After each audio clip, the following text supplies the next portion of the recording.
കൊച്ചി വാർത്താ ചാനലിലേക്ക് സ്വാഗതം. ഷിരൂർ മണ്ണിടിച്ചിലിൽ മരണപ്പെട്ട ലോറി ഡ്രൈവർ അർജുൻ കേരളത്തിന് ഇന്നും ഒരു വിങ്ങലാണ്. എന്നാൽ അർജുന്റെ കുടുംബം ഉന്നയിക്കുന്ന ആരോപണങ്ങളാണ് ഇപ്പോൾ വാർത്തകളിൽ ഇടം പിടിക്കുന്നത്.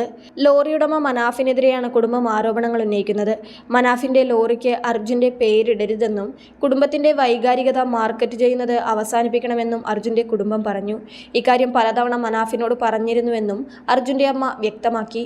ഇപ്പോഴും അർജുന്റെ പേരിൽ കാശുണ്ടാക്കുകയാണ് മനാഫ് എന്നും അർജുന്റെ കുടുംബം ആരോപിച്ചു. അർജുനെ കണ്ടെത്തുന്നതിനുള്ള തിരച്ചിലിനായി ഡ്രഡ്ജർ കൊണ്ടുവരാൻ കഴിയില്ലെന്ന് പറഞ്ഞ് മനാഫ് നിരുത്സാഹപ്പെടുത്തിയെന്നും ആക്ഷൻ കമ്മിറ്റി ഉണ്ടാക്കിയതും മനാഫാണെന്നും ഇതേ തുടർന്ന് മനാഫുമായി പലതവണ തർക്കങ്ങൾ ഉണ്ടായിരുന്നുവെന്നും കുടുംബം ആരോപിച്ചു.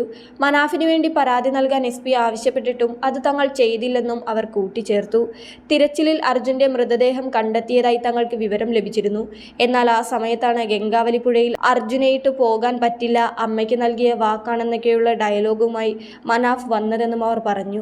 ഈ ചൂഷണം നിർത്താൻ കാലുപിടിച്ചു പറഞ്ഞെന്നും എന്നിട്ടും കുടുംബത്തെ വ്യക്തിഹത്യ ചെയ്യുകയായിരുന്നു മനാഫ് എന്നും കുടുംബം പറഞ്ഞു. മാത്രമല്ല അർജുന്റെ പേരിൽ മനാഫിന് നിരവധി ഫണ്ടുകൾ ലഭിക്കുന്നുണ്ടെന്നും അർജുന്റെ ഫണ്ട് തങ്ങൾ എടുത്ത വിധത്തിലാണ് പ്രചാരണങ്ങൾ നടക്കുന്നതെന്നും അവർ ആരോപണം ഉന്നയിച്ചു. അർജുന് വേണ്ടി പിരിക്കുന്ന പണം എല്ലാം കിട്ടേണ്ട വേറെ അർഹരുണ്ടെന്നും അത് അവർക്ക് കിട്ടട്ടെ എന്നും അവർ പറഞ്ഞു. അതോടൊപ്പം മാധ്യമ ശ്രദ്ധയ്ക്ക് വേണ്ടി പണം തന്നത് യൂട്യൂബിലും മറ്റും അപ്ലോഡ് ചെയ്യുന്നവരുമുണ്ട്. 2000 രൂപ തന്നെ സഹായിക്കുന്നുവെന്ന് പറഞ്ഞ് യൂട്യൂബിലും മറ്റും അപ്ലോഡ് ചെയ്യുന്ന സംഭവങ്ങളും ഉണ്ടായിട്ടുണ്ടെന്നും ഇനി അത് തുടർന്നാൽ നിയമ നടപടി ഉണ്ടാകുമെന്നും കുടുംബം തുറന്നു പറഞ്ഞു. മനാഫ് PR വർക്കാണ് നടത്തുന്നതെന്നും ഈ സംഭവത്തിന് ശേഷമാണ് മനാഫ് യൂട്യൂബ് ചാനൽ ഉണ്ടാക്കിയതെന്നും അവർ പറയുന്നു. യഥാർത്ഥ ലോറി ഉടമ മുബീനാണ് കൂടെ നിന്നതെന്നും അവർ വ്യക്തമാക്കി. അർജുന്റെ കുടുംബത്തിന് ഒന്നിനും കൊള്ളില്ല എന്ന തോന്നലുണ്ടാക്കിയെന്നും അർജുനെ മനാഫ് ഉപയോഗിക്കുകയായിരുന്നുവെന്നും അർജുന്റെ സഹോദരി അഞ്ജു കൂട്ടിച്ചേർത്തു. അർജുന്റെ ലോറി ഉയർത്തുന്നതുൾപ്പെടെ മറ്റ് സംഭവങ്ങളെല്ലാം ഇവർ യൂട്യൂബ് ചാനലിൽ ഇടുന്നുണ്ട്.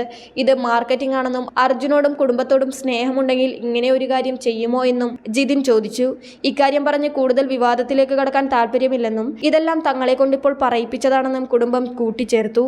കൂടുതൽ വാർത്താ അറിയിപ്പുകൾക്കായി കൊച്ചി വാർത്താ ചാനൽ സബ്സ്ക്രൈബ് ചെയ്യുക.